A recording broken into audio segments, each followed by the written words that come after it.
you gotta be, you gotta be.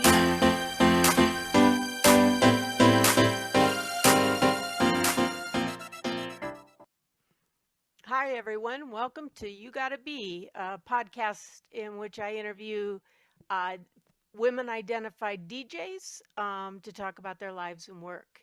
And today we have DJ Audeo, Hi. who is a DJ and a saxophonist and from Southeast Michigan. Go Michigan. Wait. Oh, Yeah. you're, Yeah. but you're, Oh, yeah. you, yeah. You might be on either side of the football. But Audio has been in the music game since before she could talk, has a diverse background, and is a engineer by trade. DJ Audio has a profound love for technology and music. She has played at basement parties, warehouse raves, bars, and clubs across the Midwest and spins a variety of styles. Welcome, DJ Audio. Thanks. Great to be here. So we're going to start with the questions, and we like to talk to each other. First, I'll talk a little bit about how we met. You put some DJ equipment up for sale. Yeah, I was selling all my old stuff. I had a pair of Newmark TT200s. I had a Pioneer DJM 3000, and then there was some Novation dicers that I honestly I hadn't thought about them in the longest time. And I don't even think I listed, actually I might have listed them. Did I list them? I forget. You did list them because that's what I wanted. Fair enough. So Yep. you reached out to me and you were like, "Hey, how much you want for the dicers?" Yeah. But then we got together at the Starbucks in Ann Arbor, and there was a vibe. So There was totally a yeah. vibe. So now we're going to go hit all the cool clubs in Detroit. Oh, you know it. Yeah. So I like to start out by finding out sort of where the love of music came from. So I always like Oh to start goodness. with what is the first song you remember loving as a child and why? Okay, so this is gonna be um kind of out there. And I don't really listen. I haven't listened to this song in years and years. But the song is I think it was Social Distortion was the band, and Ball and Chain was the song. He goes, "Take away this ball and chain," dun, dun, dun, dun, dun, dun, dun, dun. And it's just this kind of like chuggy, strummy acoustic feel song. I remember as a kid, um, that a very close family member at the time, had been trying to teach me how to play guitar. Like, he bought me this really tiny guitar, like the kind that you give a little kid, because I was like this big. Uh-huh. Um, and he tried to teach me how to play the guitar because it had always been music was always something that was super prominent in his life. So he was in bands growing up, and I got to go to see some of the performances and stuff. So when it came time that I got, old enough to start figuring out music, I started trying to learn that song. And it was just a simple song, but it has attached with it a very fond memory associated with like my whole beginning in music. So you were a baby punk. Yeah, you know. But the ironic thing here is that despite the first instrument bleh, that I ever tried to learn being a guitar, I don't really play guitar. Like, I have a guitar back there. Uh-huh. Um it's kind of more a toy for all of my friends at this point because they come over. I have a bunch of friends who are very, very talented guitarists, so they'll come over, they'll play my guitar. Um and I just sit there in awe wishing that I could play the guitar. I know. I played flute in junior high, and that's sort of the extent of my musical instrument career, but I have four keyboards over here, so I have great ambition. I feel that. Now I got my keyboard back behind me there. You can probably see it. It's like, eh. Yeah, we're both But sitting in our home studios and yeah, it's a great geeking little out on place in them. here. Uh, so what are your favorite genres to DJ to? So I have a profound love of house music. I know that's like a lot of DJs like to spin house music. I just think that house music is one of those genres that stands the test of time. It's got that perfect BPM, it kinda coincides with, like, the average step cadence, that we walk at, Mhm. that we kinda move at. It's this doop, doop, doop, right? So you can kinda just, like, yeah, vibe out to it. Um, so when I first started DJing, that coupled with the fact that 4 on the floor is one of the easiest things to beat match, Yes. um, just really kickstarted my love of DJing. So I like house music. Let's see, what else do I spin? I spin a little bit of drum and bass here and there. I have some weird techno, some real weird kind of like underground dark wave type of stuff. Um, I got some dubstep. I got all sorts of rhythm. So pretty pretty all over the place. Oh, I got hip hop too. Like we're talking like the old school, like the '90s style, like Mhm. like Tribe Called Quest. I got some Black Sheep in there, got some Far Side, a little bit of Cypress Hill, all Yeah. sorts of stuff. No, I understand. I like, I came out in gay clubs in the late 1970s, and so it was classic disco. And then, as everything evolved and disco was supposed to be dead, it was house music. And I really like house music because it's happy. Yeah, And yeah. even when it's like I Will Survive or something, or some kind of, heart-wrenching story built into it, it's still Right. danceable. Yeah, for sure. It's just got the right rhythm for it. It's Yeah. the beat in it. It really gets your heart pumping, really gets your body moving. What so is that also the kind of music you like to dance to?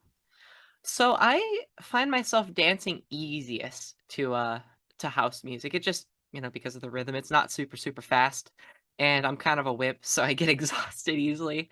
But I'll dance to various styles of hip hop and like trap music. I've danced to drum and bass, dubstep. It's just like a different feel, but definitely primarily dance more to house music. Yeah.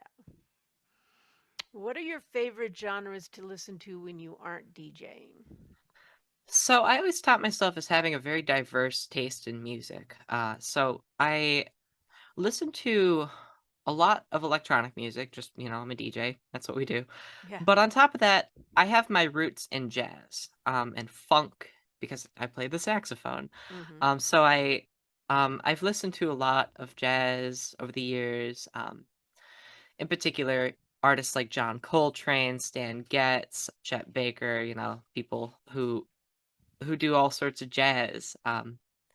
And jazz is one of those mediums that just feels oh so expressive. It's kind of Mhm. incredible. A lot of jazz, they do like improvisation is a huge part of jazz. You'll have like the main theme, like do-do-do-do, do-do, do-do, do-do-do-do, do-do-do, do-do, do-do, do-do-do-do.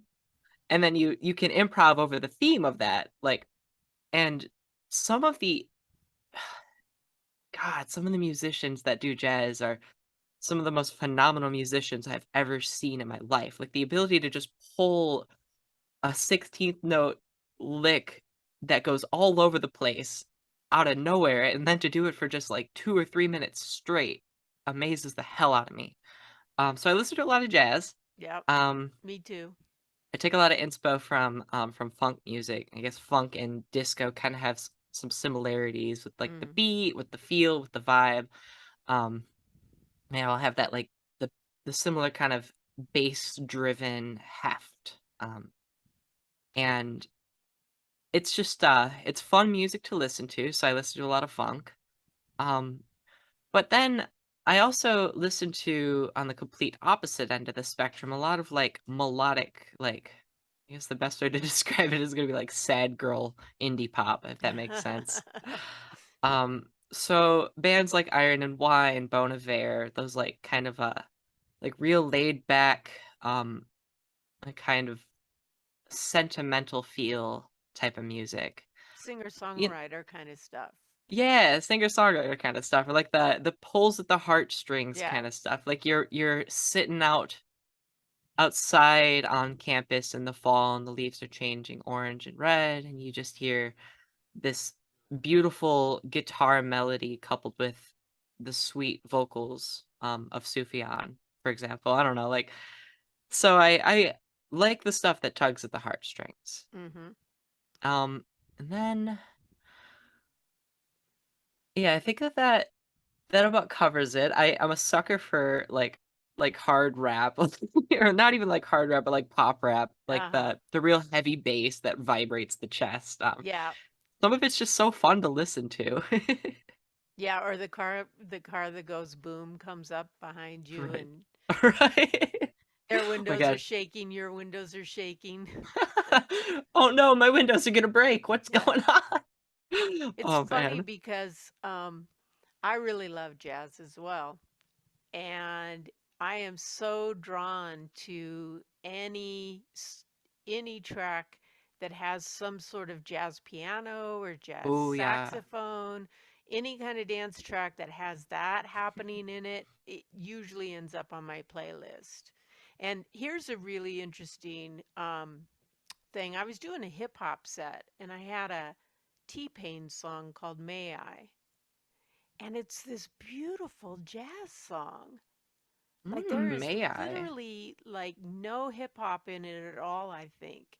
And it's just really beautiful. And I'm playing it and I went, wow, I had no idea. Because sometimes I'm very sort of improvisational when I'm DJing, and I might not actually have listened to the song before I Right. queued it up and I sort do of that a lot. scrubbed it a little bit to see what's there, Right. Alright, right? where's the initial drop? You know, Yeah, how long is the first phrase? yeah. All that stuff. Sometimes it's a happy genius moment, sometimes it's less so, but it's always an adventure. Yeah, the beautiful part about music, to me at least, coming from a jazz background, is a lot of it is very experimental for me. Like to have the opportunity in DJing to bring two completely unrelated things together and to just turn them into something completely new is one of Mhm. the coolest things about this art. Absolutely. I did a trance set once and I mixed neoclassical into it Oh and my it went goodness. really well. It went I it love it. That's yeah. awesome. Yeah. Um so what made you decide to become a DJ? Alrighty. So I've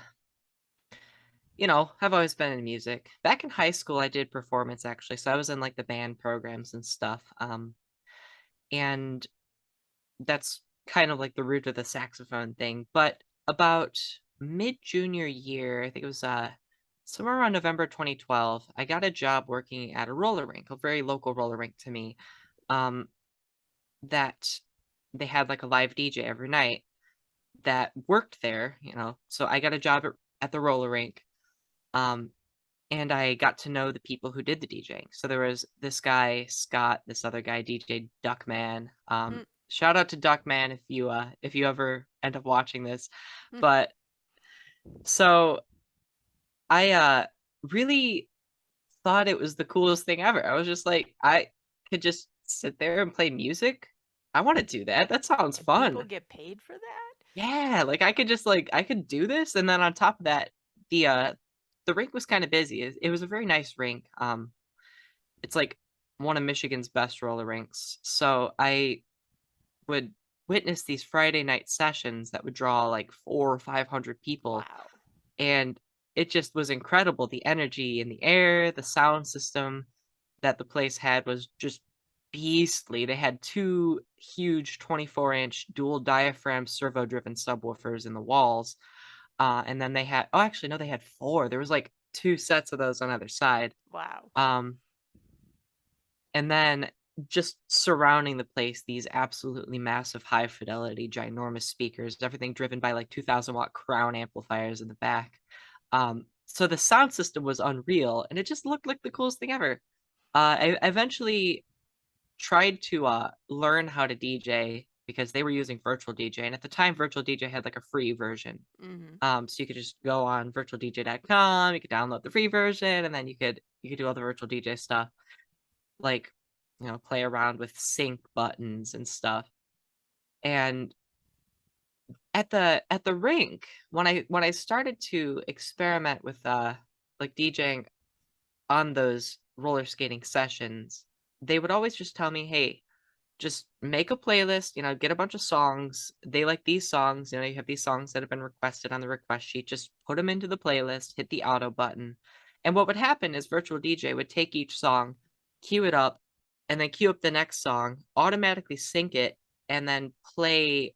It would more or less it worked, but there was the occasion where like it didn't beat match very well, so you'd have like the do do do do do Yep. do do do do do do type of thing.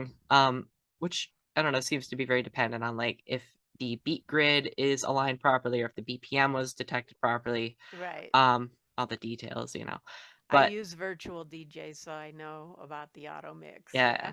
it's a pretty good feature, especially when you're like just starting out. You don't really know quite what you're doing, so you can use that auto mix feature, and it really kind of shows the premise of adjusting the like the BPM so that they match, and then when you want to come back out to go slowly, bring it back out of that BPM into its original BPM. Um, but needless to say, I started experimenting with virtual DJ, and I uh I didn't like that it was automatic. I don't know why I didn't like that it was automatic, but I guess I wanted to not just let the machine do it for me. I Hmm. felt like I was cheating in a way. So very quickly. Many DJs would tell you you were cheating. Oh, Yes. yeah. That's another thing. A lot of DJs could be gatekeepy, so they'll be like, "Oh, that's not valid. You can't use the Yeah. sync button. It's a tool that we have. Sometimes Yeah. it's really useful." Like, Exactly. there's no right or wrong. Don't let anyone ever tell you that you can't use the sync button.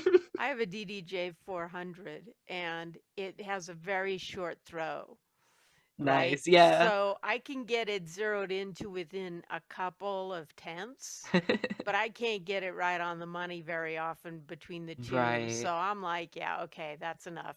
Hit the Because it's sync like the button. DDJ 400 is very similar to like the SB3, which is the little controller I have. It's like the same thing, but for record box, right? Yeah. Yeah, so we got like the plus or minus 8%. You could do plus or minus 16%, but then the resolution it's so low, so like every little adjustment bumps the BPM way up, and then it's got the 50%, which good luck. Yeah. Um, but yeah, no, so I started trying to figure out how to do it myself, and I would, mouse slide over and adjust the pitch to be on point, and then there was a little bit of lag. There was like a half second of lag, but I had figured out how to time it just right with the mouse so that it would cue the song when I needed it. Hmm. But then I realized that the little CD player, they had like this little like two-in-one Pioneer CD player thing where the box was separate from the controller portion. It was weird. Hmm. Um, it had a USB port on it, and I figured out that you could use it as a very rudimentary controller, back Oh, kind of before the era of controllers. Maybe not before the era of controllers, but at least before the your DDJ era 400 and of controller. yeah, yeah. So yeah, I guess it just kind of started from there, and then Yeah. I got my own equipment with the old stuff that I ended up trying to sell that you saw the listing for. Yeah. Um, and that's how I got here. And that's how we met. Yeah. Um, so how do you build your business, your DJ business, or market yourself? So after the roller rink, like once I started getting into it, I had lots of friends that were getting into the rave scene and getting to know a bunch of other young adults that liked to party and stuff. So I had started to request my friends during parties to let me come DJ. And it helped because I had put down a couple $100 and a brand new stereo system because why not? I like big loud sounds. And I just started getting into my little friend circles. When they threw parties, I'd ask if they needed a DJ for the party, so I'd go DJ their party. And eventually that helped me to build up my confidence in talking to promoters. So I went to this party one time in Hamtramck at there was an old bar. Now it's not even a bar. I think it's a restaurant or like a I don't know, a I don't know what it is, but it was like an art gallery slash bar at some point. Mhm. And in the back room, they had this little mini rave happening. It was like this I think it was like a goth night, like an industrial night, and I met this guy, Philip Soto. Um, and me, the naive DJ that I was, walked up on stage, tried to talk to the guy. He was like, "Hey, you're pretty cool," and I was like, "Hey, you're pretty cool too." And he was like, um, I don't know where I'm going with that. Anyway, he You were both really cool, and he didn't yeah, kick you so off the stage. right, we chatted for a bit, and I was like, "Hey, do you mind if I spin for a little bit?" And he was like, "Well, it's in the middle of my set." So I didn't get to spin that night, but I got the guy's contact information. It turns out that he was a pretty prominent promoter in the Toledo rave scene. So he does a lot of like foam parties and stuff, and like pride raves and all sorts of cool stuff down in Toledo at Main Street Bar and Grill. Um, and that was my first real like industry in, so to speak. Mhm. So I went and I DJ'd at one of his foam parties. I had an absolute blast. I went to a couple of his like open deck nights because they do that there too. Um, and over time, I started to meet more and more people that were in the scene. And in particular, I had set this goal for myself that I wanted to DJ at like anime convention raves. This is kind of a newer development, but a couple years ago, I met this guy named Chris, and he goes by DJ Mesmerist, and he's absolutely awesome. The Mesmerist, I love that guy. Um, and we met because of Facebook. He was a Facebook friend, but it turned out that he had seen me around at like various anime conventions. For example, in like Lansing, there was Shudokan, um, and he had seen me around. So we connected and started chatting. And because I was a DJ, he introduced me to this whole other crew. Shout out Drink Water Squad, of DJs that do like anime conventions and stuff. So pandemic hits, and everyone's out of a job. Everyone is out of work, and clubs all shut down, and people aren't going out because the Rona. No one wants to get the Rona, Yep. and the whole 2020 2021 thing was a little bit weird. But somewhere about halfway through the summer of 2020, um, this group of DJs, the Drink Water Squad, all started getting real antsy about shit. Um, where they wanted to play out, but we can't play out. Well, what we can do is stream on Twitch. So we came up with this idea. We called it the Hydration Station. Um, and we would just do these compilations of DJ sets and just stream them on Twitch. And then we would request people to donate to a cause. So we raised somewhere around $2,000 for the Trevor Project. We raised Cool. another $2,000 for the Flint Water Fund, and then the Equal Rights Initiative. Somewhere around the time of the George Floyd incident, we raised, I think, about 1,500 for that. I can't remember the exact figures, but it was a very profound experience, both in terms of being a better DJ and like having a chance to show myself off, and also working for a good cause and Mhm. doing so amongst such beautiful people. That sounds And great. finally, after so many years of a pandemic closing everything down, some of the anime conventions started to come back. So I very recently got to DJ at MatsuриCon down in Columbus, Ohio, and that was a very awesome experience. One of the biggest events that I ever got to play, and it was That's so so cool. cool because I didn't even know that there were DJs at anime conventions. Yeah, they have like the electronic dances. In fact, it's one of the main events at a lot of conventions that they'll have like nerdy DJs come out and just play a bunch of music, and the energy of the anime crowds is just so good because no one's judgmental.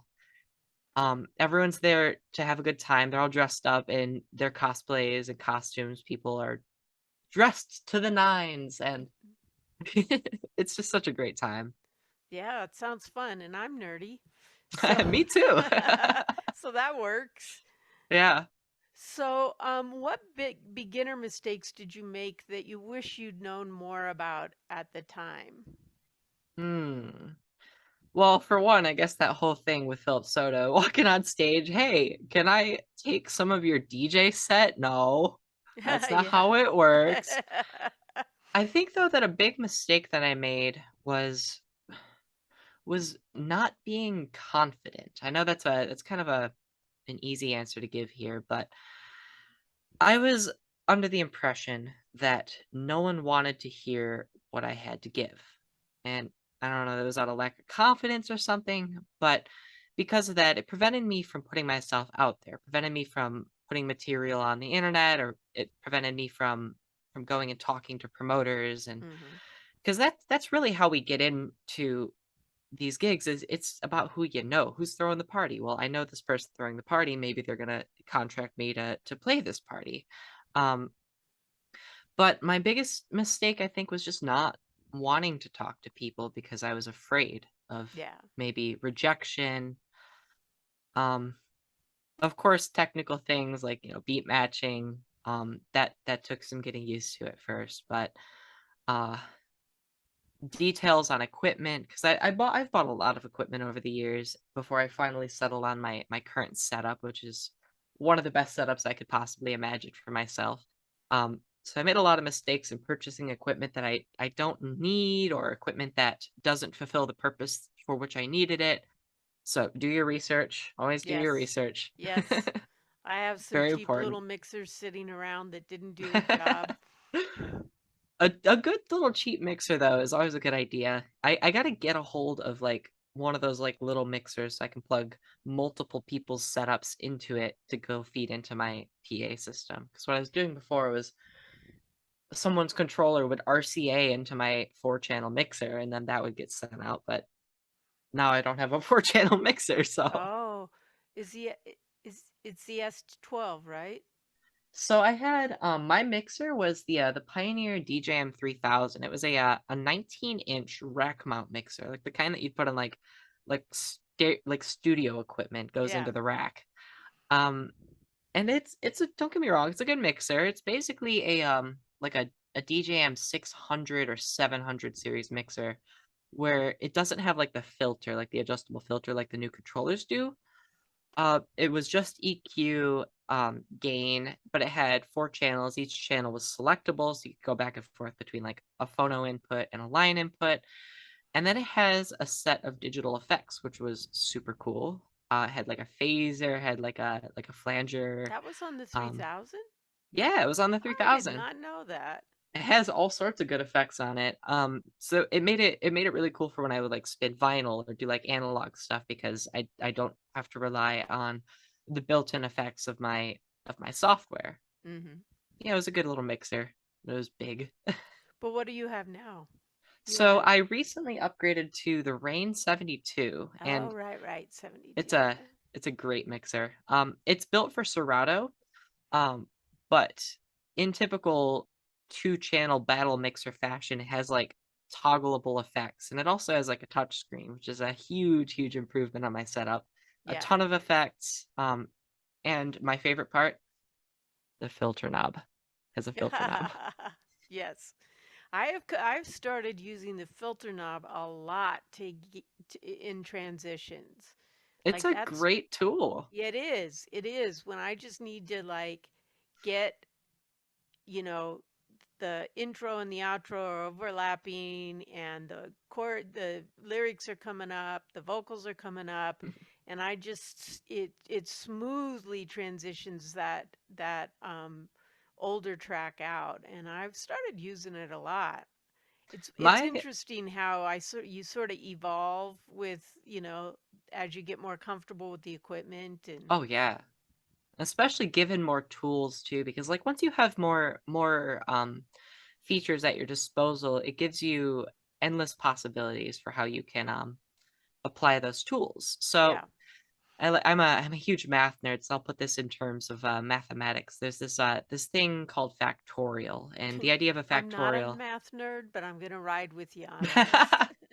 Fair enough. So the idea of a factorial is you have n factorial, and n factorial is equal to n times n minus 1 times n minus 2 times whatever, whatever, whatever, all the way till you get to 1. So if you have like 5 factorial, it's 5 times 4 times 3 times 2 times 1. And oftentimes in mathematics, what we do to we use this feature of mathematics is factorial to describe the number of combinations. There's a particular formula involving the factorial um, that describes how many combinations of effects you could do. Mhm. And so I have like the ability to do about 7 or 8 different effects at once now that I have this mixer, Yeah. including like the filter, the echoes and the flangers and the beat grid stuff and all the weird bit crushers and stuff that it has built in. You could do all these effects in parallel, and it gives you a huge, huge amount of possibilities over just having a few effects. So if you have like 2 effects, you only have like you can do like effect A, effect B, or effect A and B. It's like Mhm. 3 different combinations. If you have like 5 effects, you can do like effect A, effect B, effect C, effect D, effect E, effect A and B, effect A and C, so on and so forth. You get Yeah. so much more versatility by just adding on one feature. It's that whole Exactly. factorial thing. Um, Exactly. so it's a much needed upgrade. Definitely. Yeah, I got the Prime 4 and I'm still learning Ooh, it. It really though, I mean there's beat effects that are separate, but you really only have the choice of one effect at a time right, right. for with the Prime 4 up near the for the color effects. But that's fine. I work with it. The So, no, that's the Denon, right? It's a Denon yeah. Prime 4, right? Is Yeah. that a controller? I It's a can't remember. controller. Yeah, I had a friend, I think it was Hazmatic that had a Denon Prime 4, and he did a dubstep set on it for the hydration station we did over the pandemic. Um, and it's a solid little controller. It's not little. Yeah, First, you know. like it's wider than everybody else and it weighs like 21 pounds. Yeah, And you then I know. got a flight case for it and the flight case weighed 50 pounds. I had to sell the flight case for dirt cheap because I couldn't lift the whole setup. Oh, goodness. So it Yeah, was crazy. that was kind of the boat I was in too. Like when I was working with my 19-inch mixer, I had my 2 turntables and the 19-inch mixer and this big, because I had a 19-inch mixer, it was like 6 feet long. This Mhm. 6-foot long case, 6 foot by 2 foot by like a foot. And it weighed when everything was in it about 150 pounds, Yeah. which for a traveling DJ is A not lot. ideal. No, It's a lot. definitely. Definitely not. Um, what do you feel your greatest achievement has been up to this point as a DJ? Is it learning to beat match on vinyl? Is it the anime conference? So I would actually say one of my greatest achievements in DJing is finding out how to tell a story. So I think that music, the best music that I've ever heard, has growth and resolution, or like Mm-hmm. conflict and resolution. Some music is just conflict, and that music is like really cool. If you, it's really hard to do that kind of music, right? Like just straight conflict. But my view on music is that music tells a story. Mm-hmm. And for the longest time, I couldn't figure out how to tell my story. So I would I would do a lot of improv DJing. You know, like your typical top 40, you go to a bar and you're just gonna play random music off your hard drive. Um, and for the typical crowd, you know, like at a bar, they're all drinking, they're having a good time. They're just listening to music that they like. But Mm-hmm.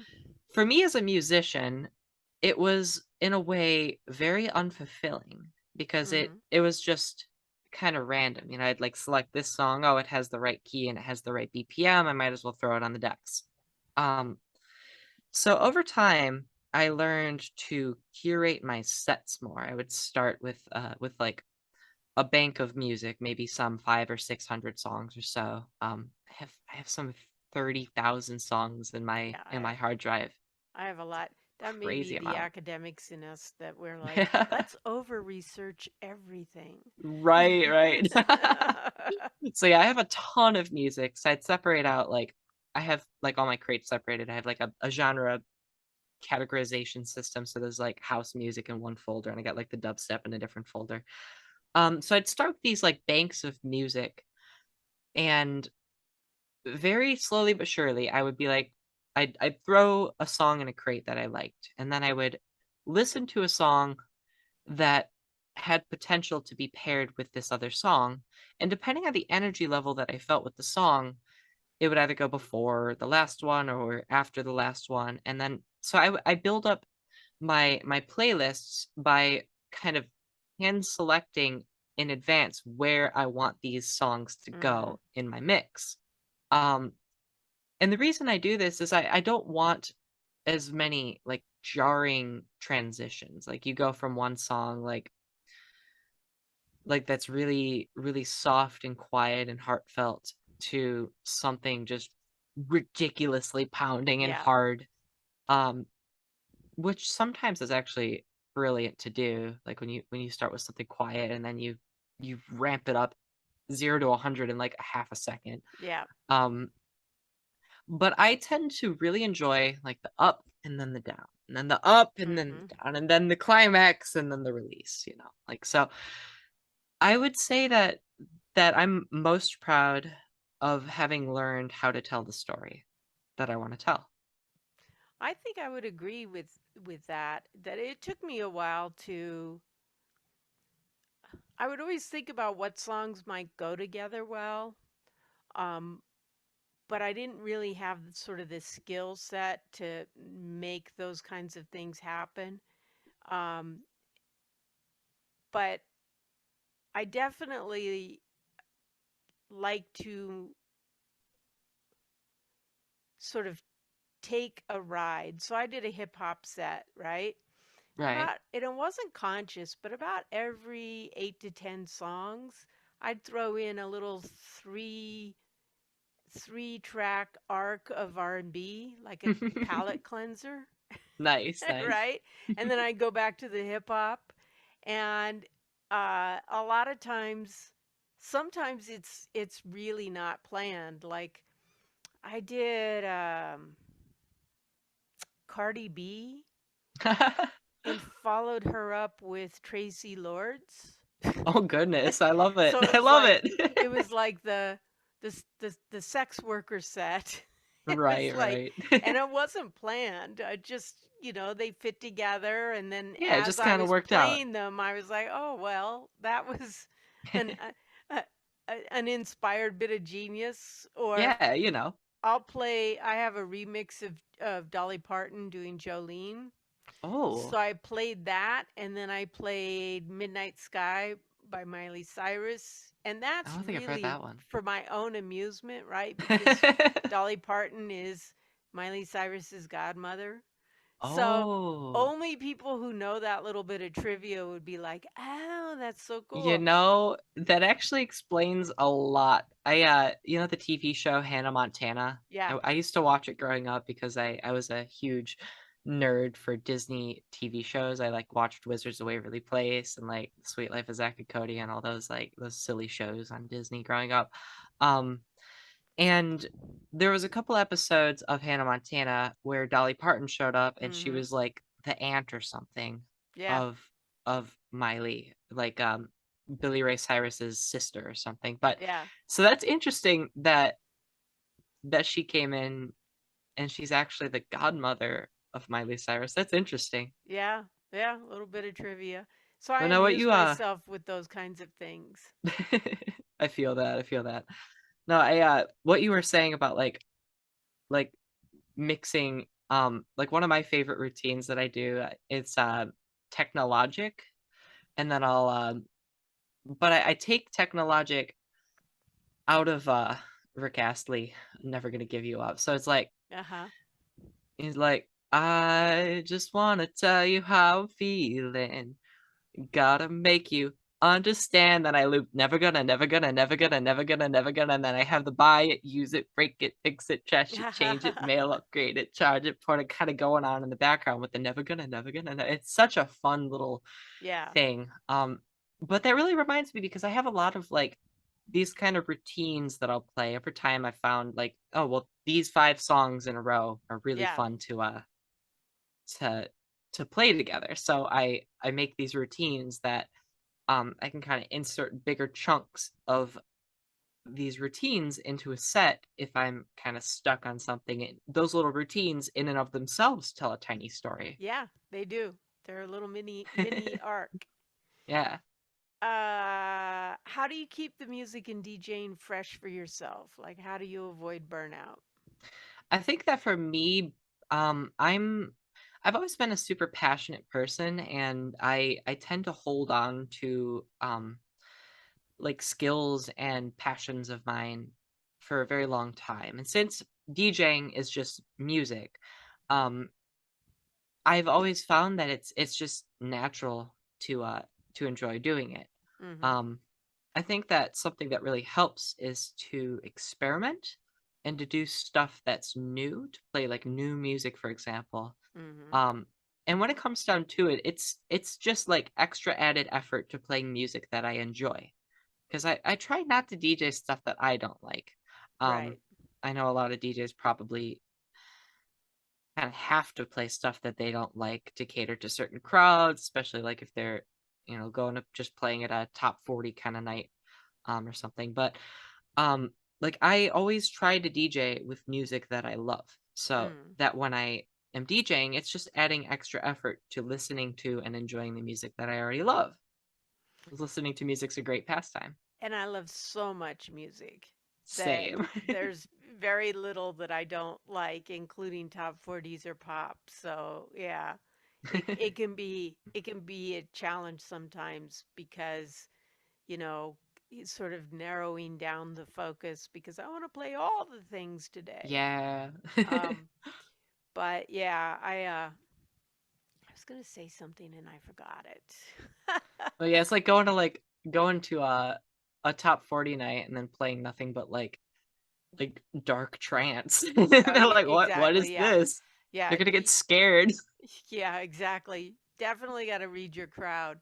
Oh, Oh I know yeah. what I was going to say. I like to go to Beatport Link, and they have a top 100 file folder with like Mm. so many different genres. And so I'll go in there and I'll just stream because you can mix through your controller with Beatport Link. Yeah. Um, and I'll just go in there and start at the beginning and just start mixing just to Nice, check it nice. out, right? And especially new genres. I'll kinda That's do how that I, thing with, like, the SoundCloud Go Plus thing. They have, like, a streaming yeah, service that integrates with Serato. yeah. I just like the way that Beatport Link has those top 100s sort of readily organized, so I don't have to make a playlist. I just open it up and play.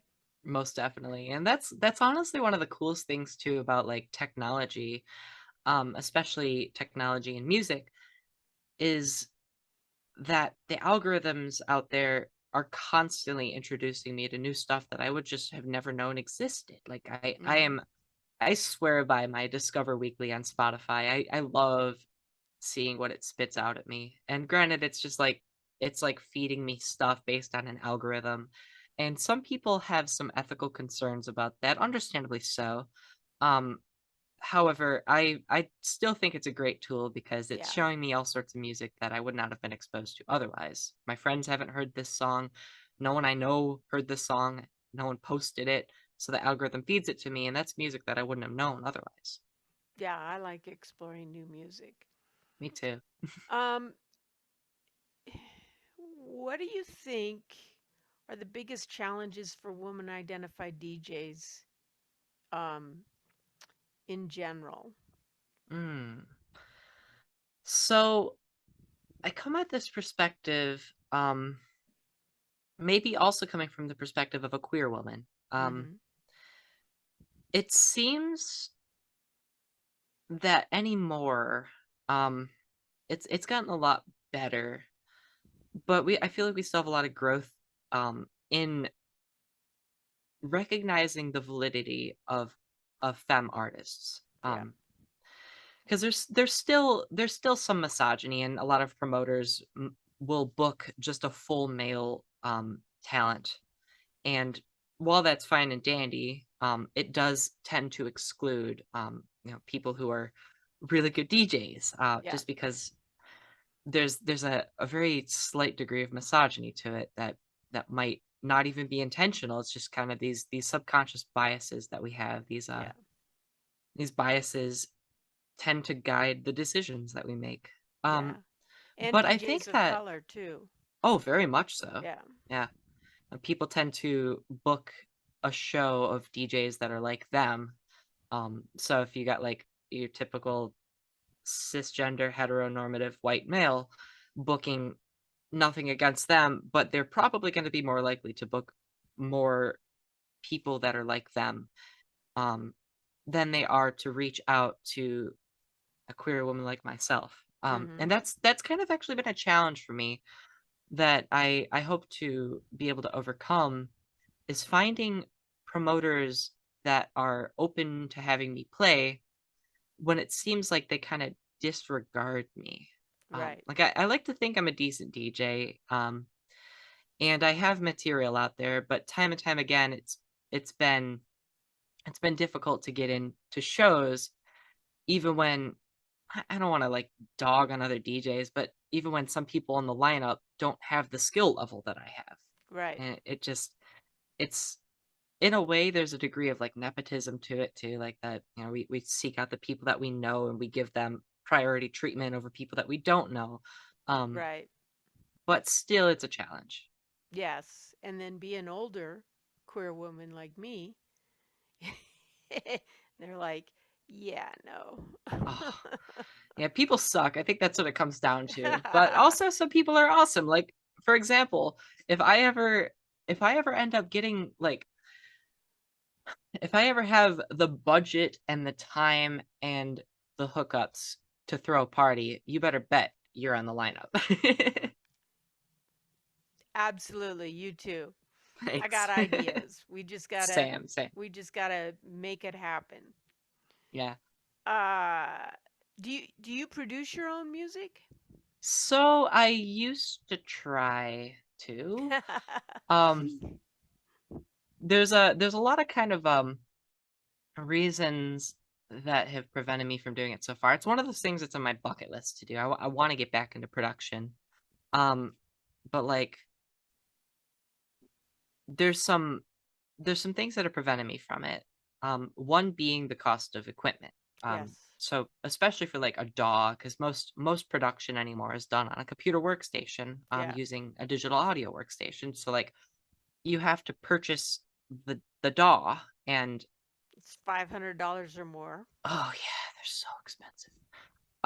So people end up turning to downloading programs illegally that is an option, however, it's a risky option. You open yourself And up we to the don't potential. condone that. Just No, we don't condone that. You open yourself up to the potential of getting, like, viruses, you can get yeah. keyloggers and rootkits on your computer. We don't know keyloggers and rootkits on computers. Um, and, like, it also is just it's a slightly unethical thing to do in a way. I mean, like, there's developers out there that spend their heart and soul in creating the methods that are implemented in these DAWs. And as a computer tech myself, I feel like these people should be compensated for their time. Thus, it's an ethically right decision to purchase the software, to purchase the equipment Yeah. rather than to torrent it or download it. But also on the same note, it's a huge cost of entry. So you It have is. these DAWs that are obscenely expensive, and the only things that really aren't expensive are like Fruit Loops Studio, and I don't really care for the interface of that.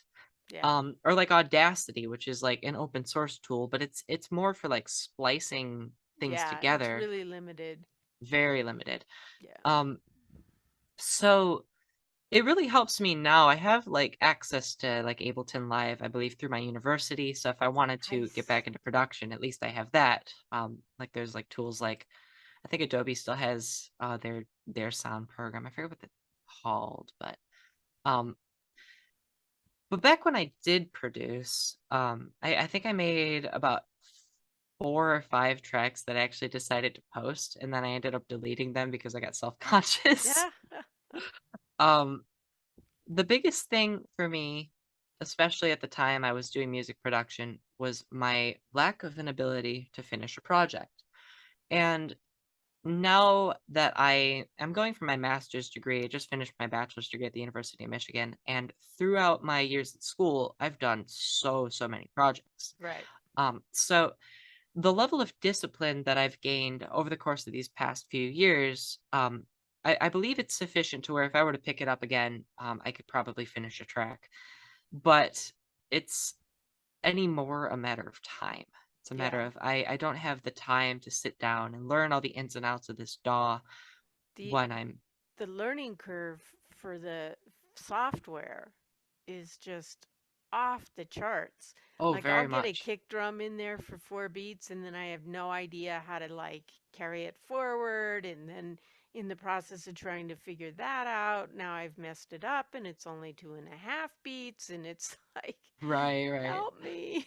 It is definitely a huge learning curve. I actually prefer the program Ableton Live. To me, it feels more like an analog system, or maybe not an analog system, but it's like a linear system, right? Like you have an input, which is like this track of music that you're recording to, or that you're pasting sound bites, or it's your MIDI track that's generating an audio file through some kind of component.